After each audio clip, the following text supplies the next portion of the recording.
अस्सलाम वालेकुम। Shakeel Awan journalist official YouTube channel में मैं आपको खुश आमदीद कहता हूँ। आज एक सियासी खबर और बाकी क्रिकेट के हवाले से खबर होगी। सियासी को क्यों मैं शामिल कर रहा हूँ, आज मेरे कबूतर ने बताया कि सुप्रीम कोर्ट ऑफ पाकिस्तान जो है वो मौजूदा हुकूमत के हक़ में फ़ैसला करने जा रही है।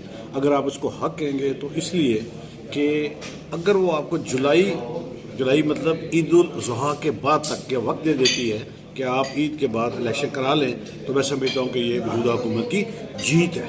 और ये इस जीत का फ़ैसला कहाँ हुआ, मैं अगर उसकी गहराई में जाऊँ बहुत सारे पंडोड़ा बक्स खुल जाएंगे, लेकिन मैं इशारतन ये कहूँगा कि जिन्होंने फ़ैसला करना होता है, जो इस मुल्क में फ़ैसला साज लोग हैं, उन्होंने सुप्रीम कोर्ट और हुकूमत के दरमियान मीडियोकर का जब किरदार अदा किया तो उसमें तय ये पाया कि आप जो इलेक्शन है वो 14 मई के बजाय आप ईद उल ज़ुहा के बाद ले जाएं। और इस पर तमाम सियासी जमातें हैं वो तकरीबन मुत्तफिक हो गई हैं और इसका अंदिया जो है वो PTI की जानिब से भी मिल चुका है।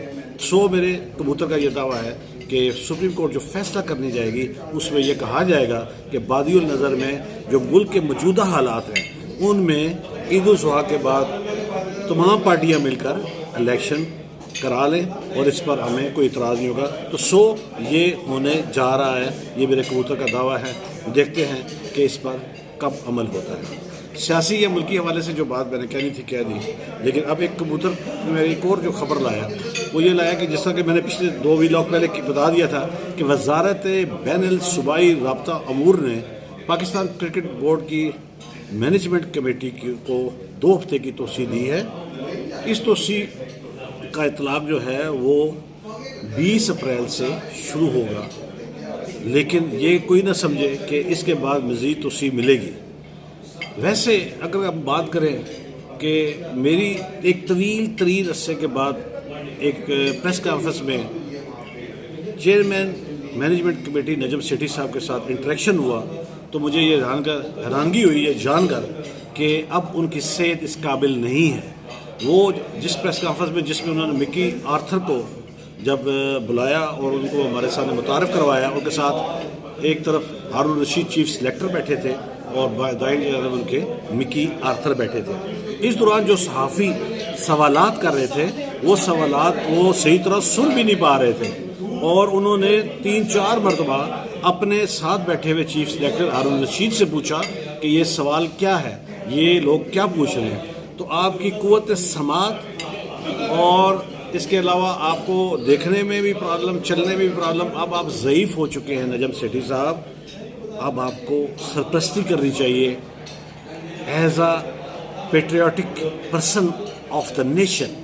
आपको सिर्फ सरपरस्ती करनी चाहिए क्योंकि अब आप सियासत का शिकार हो रहे हैं। आपसे इर्द गिर्द मौजूद Pakistan cricket board management committee के कई अरकान आपसे ऐसे काम दे रहे हैं जो आगे चलकर आपके लिए प्रॉब्लम बनेंगे। मैं गले का फंदा नहीं कहता क्योंकि कोई फंदा आपके लिए ऐसा तैयार नहीं हुआ, क्योंकि आप हर जगह पर फिट आते हैं, इसलिए कोई फंदा आपके लिए आज तक तैयार नहीं हुआ और मैं नहीं चाहता कि बुजुर्गों के लिए कोई फंदा तैयार हो।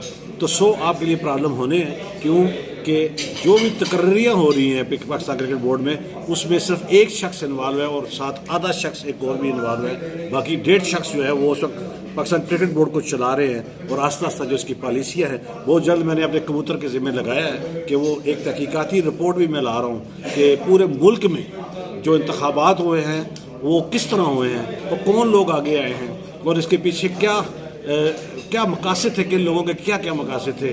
और इस वक्त जो पाकिस्तान अंडर-19 के कोच की तकर्री समेत, मिकी आर्थर की तकर्री समेत, पाकिस्तान क्रिकेट बोर्ड में तकर्रियों समेत, ऑडिट के जो कुछ पैरा हैं, PSL की 2 टीमों में मैं बहुत जो बड़ी बात कहना चाह रहा हूँ, PSL की 2 अज़ाफ़ी टीमें शामिल की गई और 2 को और भी आपने ग्रीन सिग्नल दे रखा है कि बहुत जल्द आपको शामिल करेंगे।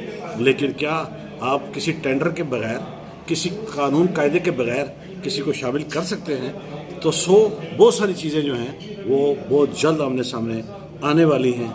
इसलिए मैं आपसे गुजारिश करूंगा कि बुज़ुर्ग होने के नाते आप सिर्फ सरपरस्ती करें और आप ये नज़र तो ज़रूर रखें जब आप प्रेस कॉन्फ्रेंस में बैठकर जिस सवाल को नहीं समझ सकते उसके हवाले से आप अपने साथ बैठे हुए चीफ सेलेक्टर से जब पूरी ब्रीफिंग लेते हैं कि ये सवाल क्या था, क्योंकि आपको लाइव प्रोग्राम में सवाल का जवाब देना होता है। تو ایسی صورتحال میں آپ خود جب ایسے فیصلے جو آپ بورڈ میں آپ کے دائیں طرف بیٹھنے والے اشخاص، خاص طور پر میں دائیں کا لفظ دیتا ہوں، آپ کے لیے اشارہ کافی ہے کہ جب وہ آپ سے بہت سارے ایسے کام کروا لیتے ہیں جو تنقید کی زد میں آتے ہیں اور کل آپ کے لیے پرابلم بھی کریٹ کریں گے، تو اس وقت بھی آپ نے دائیں بائیں بیٹھے اشخاص سے پوچھ لیا کریں کہ یہ مجھ سے کیا کام کرا رہا ہے. تو اس طرح پھر بہت ساری چیزیں جو ہیں سٹریم لائن ہو جائیں گی اور آپ پر کوئی بات نہیں آئے گی. ویسے بھی اب آپ ریٹائر ہونے والے ہیں تو میری آپ کے لیے یہ تجویز ہوگی بحیثیت بزرگ صحافی، بزرگ ایڈمنسٹریٹر، بزرگ سابق چیف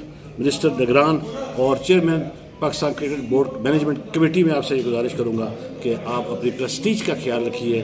یہ ملک کا معاملہ ہے، ذات کا نہیں. میں ملک کے حوالے سے بات کر رہا ہوں، ذات کے حوالے سے نہیں. ذات کے حوالے سے آپ کا بڑا احترام ہے، لیکن ملک میں کرکٹ کی تباہی میں آپ کے ساتھ جو لوگ بیٹھے ہوئے ہیں بہت جلد وہ بھی بے نقاب ہوں گے. میں نے اپنے کبوتر کی ڈیوٹی لگا دی ہے. شارٹن کئی باتیں میں نے اس ویلاگ میں شامل کر دی ہیں، بہت ساری انشاءاللہ قسط وار آگے آنے والی ہے. اجازت دیجیے یہ کہتے ہوئے کہ جہاں آپ اپنا اور اپنے پیاروں کا خیال رکھتے ہیں، ارد گرد موجود مستحقین کا بھی خیال رکھیے. یہ آپ کی اخلاقی اور دینی فریضہ بھی ہے. کل انشاءاللہ نئی خبر اور نئی بات کے ساتھ دوبارہ حاضری ہوگی. اگر میری بات اور خبر دل کو لگے، صحیح لگے، سمجھ آئے، کنجوسی مت کیجیے گا. سبسکرائب کیجیے گا، لائک کیجیے گا، کمنٹس کیجیے گا. مجھے انتظار رہے گا. انشاءاللہ کل پھر حاضری ہوگی. اجازت دیجیے. اللہ حافظ.